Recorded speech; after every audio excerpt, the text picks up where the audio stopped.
ਬਿਸਮਿਲ੍ਲਾਹਿਰਰਹਿਮਾਨਿਰਰਹੀਮ। अस्सलामु अलैकुम। जी आया ਨੂੰ ਰੈਕਸ ਕਿਚਨ ਵਿੱਚ ਸਾਰੇ ਦੋਸਤਾਂ ਨੂੰ ਖੁਸ਼ ਆਮਦੀਦ।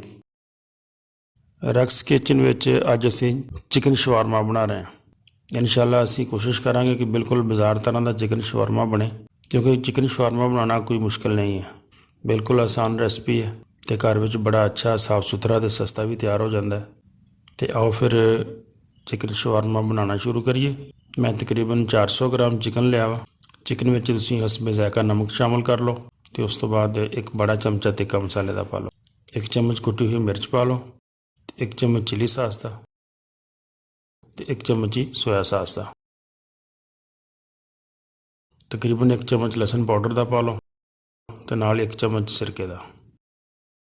ਇਹ ਸਾਰੇ ਮਸਾਲੇ ਪਾ ਕੇ ਅਤੇ ਚਿਕਨ ਨੂੰ ਅੱਛੀ ਤਰ੍ਹਾਂ ਮਿਕਸ ਕਰ ਲਓ ਅਤੇ ਕੋਈ 2 ਘੰਟੇ ਵਾਸਤੇ ਮੈਰੀਨੇਟ ਹੋਣ ਵਾਸਤੇ ਰੱਖ ਦਿਓ।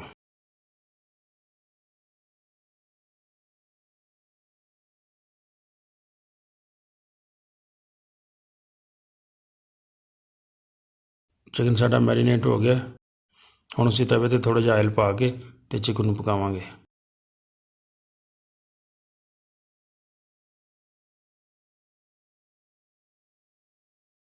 ਮੈਰੀਨੇਟ ਕੀਤਾ ਹੋਇਆ ਸਾਰਾ ਚਿਕਨ ਤਵੇ 'ਤੇ ਪਾ ਲਓ ਅਤੇ ਉਹਨੂੰ ਦਰਮਿਆਨੀ ਅੱਗ 'ਤੇ ਪਕਾਉਣਾ ਸ਼ੁਰੂ ਕਰੋ।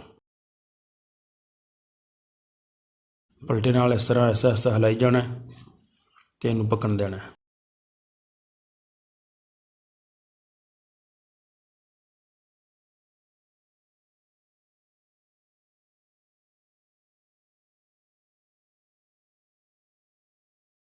ਹੁਣ ਅਸੀਂ 1 ਚਮਚ ਇਹਦੇ 'ਤੇ ਚਾਟ ਮਸਾਲੇ ਦਾ ਪਾ ਲੈਂਦੇ ਹਾਂ ਤਾਂ ਕਿ ਇਹਦਾ ਜ਼ਾਇਕਾ ਮਜ਼ੀਦ ਅੱਛਾ ਹੋ ਜਾਏ।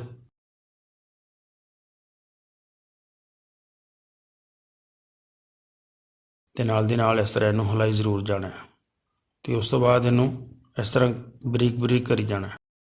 ਜਿਸ ਤਰ੍ਹਾਂ ਇਹ ਚਿਕਨ ਸਾਡਾ ਪੱਕਦਾ ਜਾਏਗਾ ਉਸੇ ਤਰ੍ਹਾਂ ਹੀ ਨਾਲ ਨਾਲ ਅਸੀਂ ਇਹਨੂੰ ਬਰੀਕ ਕਰੀ ਜਾਵਾਂਗੇ ਅਤੇ ਫਿਰ ਇਹ ਸ਼ਵਾਰਮੇ 'ਤੇ ਲਾਉਣਾ ਜ਼ਰਾ ਆਸਾਨ ਹੋ ਜਾਏਗਾ। ਚਿਕਨ ਸਾਡਾ ਕਾਫੀ ਬਰੀਕ ਵੀ ਹੋ ਗਿਆ ਅਤੇ ਮਾਸ਼ਾਅੱਲਾ ਵੈਸੇ ਵੀ ਤਿਆਰ ਹੋ ਗਿਆ, ਪੱਕ ਗਿਆ।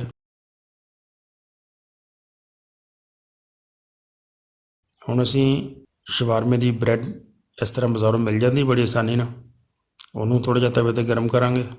ਇਹ ਬ੍ਰੈਡ ਮੁਖਤਲਿਫ ਕੰਪਨੀਆਂ ਦੀ ਹੁੰਦੀ ਹੈ, ਤੁਸੀਂ ਕਿਸੇ ਵੀ ਕੰਪਨੀ ਦੀ ਲੈ ਕੇ ਅਤੇ ਉਹਨੂੰ ਇਸ ਤਰ੍ਹਾਂ ਥੋੜ੍ਹਾ ਜਿਹਾ ਗਰਮ ਕਰ ਲਓ। ਬ੍ਰੈਡ ਨੂੰ ਵੀ ਹਲਕੀ ਅੱਗ 'ਤੇ ਗਰਮ ਕਰਨਾ ਹੈ, ਜ਼ਿਆਦਾ ਤੇਜ਼ ਅੱਗ ਨਹੀਂ ਰੱਖਣੀ। 2-1 ਦਫਾ ਇਹਨੂੰ ਪਲਟ ਦਿਓ, ਜਦੋਂ ਇਸ ਤਰ੍ਹਾਂ ਥੋੜ੍ਹੀ ਜਿਹੀ ਗੋਲਡਨ ਹੋ ਜਾਏ ਤਾਂ ਸਮਝੋ ਸਾਡੀ ਬ੍ਰੈਡ ਵੀ ਤਿਆਰ ਹੋ ਗਈ ਹੈ। ਜਿਹੜੇ ਦੋਸਤ ਮੇਰੇ ਚੈਨਲ 'ਤੇ ਪਹਿਲੀ ਦਫਾ ਆਇਆ ਔਰ ਉਹਨਾਂ ਨੇ ਮੇਰੇ ਚੈਨਲ ਨੂੰ ਸਬਸਕ੍ਰਾਈਬ ਨਹੀਂ ਕੀਤਾ ਅਤੇ ਉਹਨਾਂ ਅੱਗੇ ਗੁਜ਼ਾਰਿਸ਼ ਹੈ ਕਿ ਮੇਰੇ ਚੈਨਲ ਨੂੰ ਸਬਸਕ੍ਰਾਈਬ ਜ਼ਰੂਰ ਕਰ ਲੈਣ ਅਤੇ ਨਾਲ ਬੈਲ ਵਾਲੇ ਬਟਨ ਨੂੰ ਵੀ ਦਬਾ ਲਓ ਤਾਂ ਕਿ ਮੇਰੀ ਆਉਣ ਵਾਲੀ ਸਾਰੀ ਵੀਡੀਓ ਜਿਹੜੀ ਹੈ ਉਹ ਤੁਹਾਡੇ ਤੱਕ ਬਰ ਵਕਤ ਪਹੁੰਚਦੀਆਂ ਰਹਿਣ। ਬ੍ਰੈਡ ਸਾਡੀ ਵੀ ਤਿਆਰ ਹੋ ਗਈ ਹੈ। ਹੁਣ ਅਸੀਂ ਇੱਕ ਬਟਰ ਪੇਪਰ ਵਿਛਾ ਲੈਂਦੇ ਹਾਂ ਅਤੇ ਬਟਰ ਪੇਪਰ 'ਤੇ ਬ੍ਰੈਡ ਰੱਖੋ ਅਤੇ ਉਹਦੇ 'ਤੇ ਥੋੜ੍ਹੀ ਜਿਹੀ ਸ਼ਵਾਰਮੇ ਦੀ ਸਾਸ ਲਗਾ ਲਓ। ਇਸ ਤਰ੍ਹਾਂ ਸ਼ਵਾਰਮਾ ਸਾਸ ਲਗਾ ਕੇ ਅਤੇ ਜਿਹੜਾ ਅਸੀਂ ਚਿਕਨ ਤਿਆਰ ਕੀਤਾ ਸੀ ਹੁਣ ਅਸੀਂ ਚਿਕਨ ਪਾ ਲੈਂਦੇ ਹਾਂ।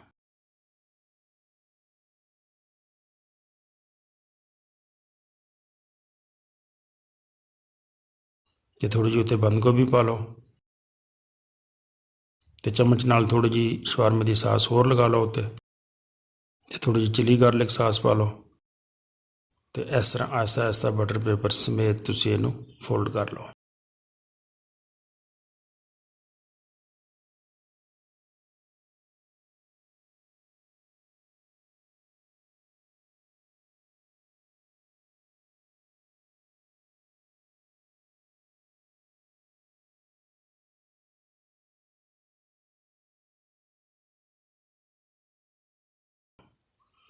ਸਾਡਾ ਚਿਕਨ ਸ਼ਵਾਰਮਾ ਬਿਲਕੁਲ ਤਿਆਰ ਹੋ ਗਿਆ, ਬਹੁਤ ਅੱਛਾ ਬਣਿਆ, ਬੜਾ ਮਜ਼ੇਦਾਰ ਬਣਿਆ, ਦੇਖਣ ਨੂੰ ਵੀ ਅੱਛਾ ਹੈ ਅਤੇ ਖਾਣ ਨੂੰ ਵੀ ਅੱਛਾ ਹੈ।